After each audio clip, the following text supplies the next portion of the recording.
আমি আজি প্ৰথম ষ্টাৰ্ট কৰিছোঁ। আজি আমি গোটেই শিল্পী বঙাইগাঁৱত যিমান আছে আমি একত্ৰিত কৰাৰ কাৰণে চেষ্টা কৰিছোঁ। মেইন লিডিং লৈছে আমাৰ নীলা বাইদেউ আৰু অভিষেকে লৈছে। আমি চবেই সঁহাৰি জনাই ইয়াতে উপস্থিত হৈছোঁ আৰু আমি আশা কৰিম যেতিয়ালৈকে ইয়াৰ বিচাৰ নহয়, শাস্তি নাপায়, তেতিয়ালৈকে আমি চেষ্টা কৰিম। যিমান দূৰ পাৰোঁ আমি চবেই যদি আমাৰ লগত থাকে, একত্ৰিত হ'ব পাৰোঁ, চবেই যদি আমাৰ শিল্পী সমাজ বা আপোনালোকেও যদি আমাৰ লগত থাকে, ডেফিনেটলি আমি এইটো কণ্টিনিউ কৰাৰ কাৰণে চেষ্টা কৰিম। কিভাবে অকল প্ৰতিবাদ কৰিলে কি দোষীয়ে শাস্তি পাব বুলি ভাবে নেকি? নাই, সেইটোতো নহয়। তথাপি আমি যেনেকৈ শিল্পী, আমি আমাৰ ডান্সৰ মাজেদি, আমাৰ গানৰ মাজেদি, যিসকল আছে ধৰক আৰ্টিষ্ট মানে আৰ্ট কৰে, তেওঁলোকে আৰ্টৰ মাজেদি, যিসকল কবি আছে, লেখক আছে, তেওঁলোকৰ সাহিত্যৰ মাজেদি, কবিতাৰ মাজেদি প্ৰতিবাদ কৰিব। আমি আমাৰ যিখিনি কৰোঁ, আমিতো এতিয়া প্ৰশাসনক হাতত ল'ব নোৱাৰোঁ। তো আমি আমাৰ ডান্সৰ মাধ্যমেদি বা গানৰ মাধ্যমেদি আমি আমাৰ প্ৰতিবাদ জনাই থাকিম। আমি আশা কৰোঁ যে আমাৰ পুৰুষ যিমান আছে চবেই আমাৰ লগত জড়িত আছে। আমি এটা সুন্দৰ সমাজ গঢ়িব বিচাৰোঁ। তাৰে মাজত দুই একজন এনেকুৱা এটা ঘটনা ঘটাইছে, যাৰ লগতে হৈছে, সেইটো অকল আৰ্জিকৰৰ ঘটনা নহয়, আমাৰ অসমতো বহুত এনেকুৱা ঘটনা ঘটি আছে।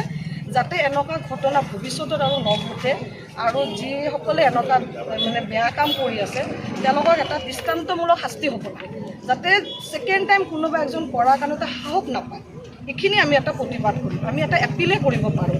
আমি প্ৰশাসনক হাতত ল'ব নোৱাৰোঁ। আমি আমাৰ ডান্সৰ মাজেদি, আমাৰ গানৰ মাজেদি এইটো প্ৰতিবাদ চলাই যাম। হয়, শিল্পী হিচাপে আপুনি কি ক'ব? অলৰেডি স্বাগত পাই আপোনালোক জনালে, সেইখিনি কথাই আমাৰ গোটেই শিল্পীৰে চেমে কথা।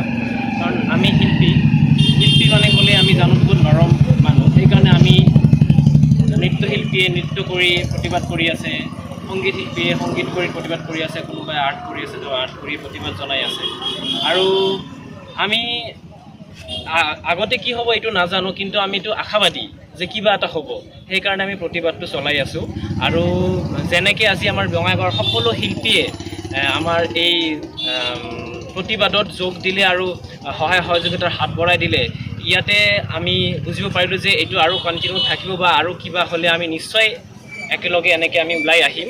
আৰু সঁচা কথাই যিটো আমাৰ নাৰী প্ৰকৃতি বুলি যিটো কওঁ, নাৰীৰ ওপৰত এনেকুৱা অত্যাচাৰ আজি নহয়, বহুত দিন বহুত বছৰৰ পৰা হৈ আহিছে। সেই বস্তুটো বন্ধ হ'বই লাগে।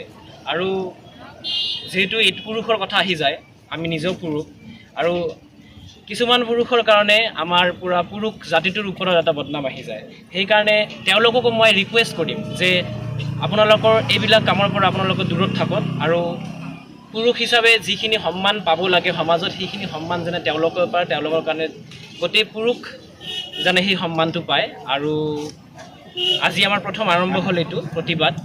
আগন্তুক দিনত আমি যদি কিবা ৰিজাল্ট নাহে সেইবিলাকৰ আমি আকৌ চেষ্টা কৰিম, যদি আকৌ কিবা কৰিব পাৰোঁ।